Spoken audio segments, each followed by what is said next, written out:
Tucker Carlson starts to talk about aliens and demons, and you're not going to believe what he says.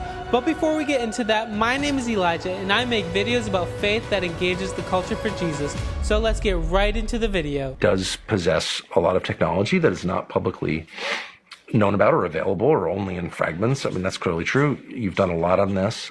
That's why I first reached out to you, because you did such an amazing segment on that. I was like shocked by it, how great it was. That's why I'm sitting here. So you know all this. And clearly that's part of it, but there are other things that are clearly not. They baffle the U.S. government. Here's what I'm really surprised by, and I've actually stopped gathering string on, as we say in reporting, stopped gathering string on this, gathering information, because I'm satisfied that I know enough, and I don't really want to know that much more. Because what I think I know is, this doesn't help me at all to know that. So that's a conclusion I've reached. I'm usually pretty curious. I've stopped being curious about this because I don't want to know anymore. But you truly don't want to know anymore nope, about it. I think I know. I think I know what's up. So I can't prove it, so probably not going to articulate it, but I think I know what's up, yeah. But can you articulate it? Well, I think it's a really old story. I think it's a really old story. So that's what I think. What is it? Well, one, I'm a Christian, and I am fairly sincere about it. I try to be sincere about it. More sincere than ever, for sure. But one thing that you notice about every world religion I'm familiar with, I'm interested in that topic, there are commonalities between religions. Jesus is unique, and I believe in Jesus, so I don't believe in any kind of pantheology, okay? I don't think they're all equal or anything like that. I think mine is correct. I think that. Sorry. But there are commonalities that are very striking between all world religions I'm aware of and all creation myths. And one of them, and this is of course true for Christianity, very true, is that the belief that supernatural beings take physical form. Whoa. They all believe that. The Greek myths, Jesus, most famously, but that they take physical form, that they're not just like some ethereal, they're not just shadows floating around, specters, fog, that they're physical. Like they're as real as the arm of your He chair. says that supernatural things take physical form. So what is he saying right now? And that they reproduce with people. Again, Christianity believes that. Jesus, immaculate conception, spirit reproduces with human woman. That's what the story is. And it's described in Genesis as well, in Genesis 6.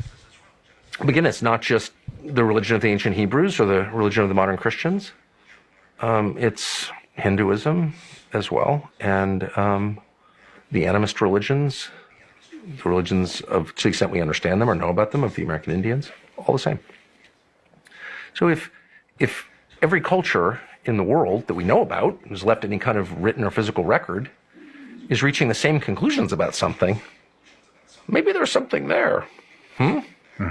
And maybe it's not so crazy to think. Maybe it's not so crazy. What he's saying is like these spiritual creatures, these things are intertwining their lives within people, procreating, they're creating other humans as well. And let's see what he's getting at here. I think he's starting to think this is actually happening now. That what everyone else has always thought since the beginning of time, which that there is this combination in cases of human beings and the spiritual realm, whatever that is. I can speak about it with no precision at all because I don't understand the specifics of it, but I know that it has been written about since people have been writing.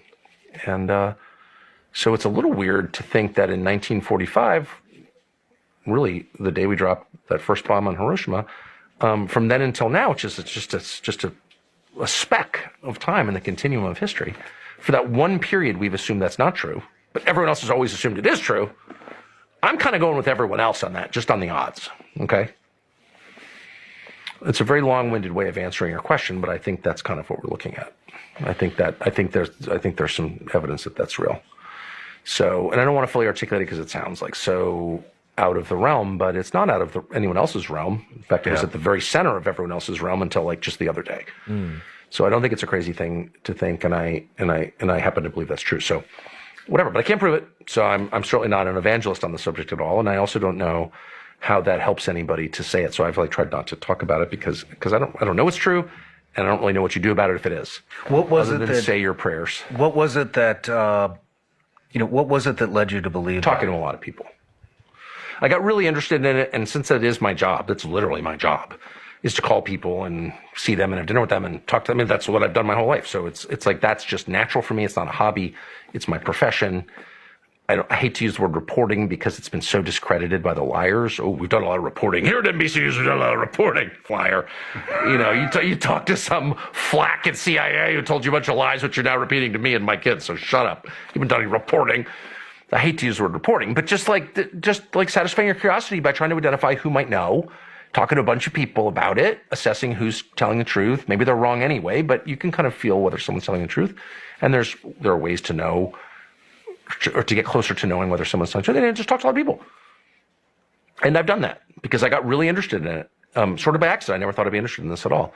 And so I talked to a lot of people, and I was really shocked by what credible people told me. They could all be wrong. Of course, I can't prove it.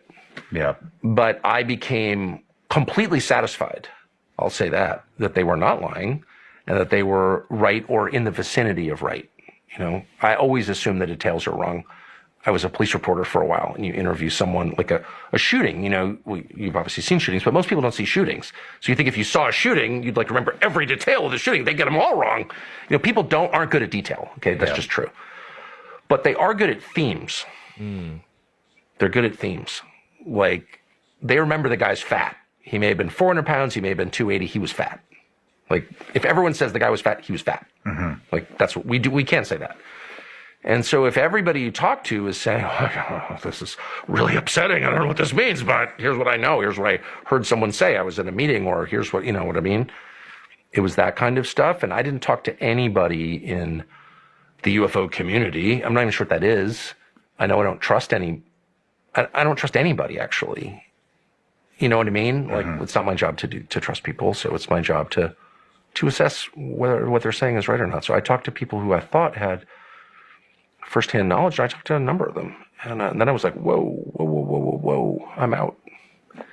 Because I don't need to go farther than that. I mean, I think that the real struggles are unseen.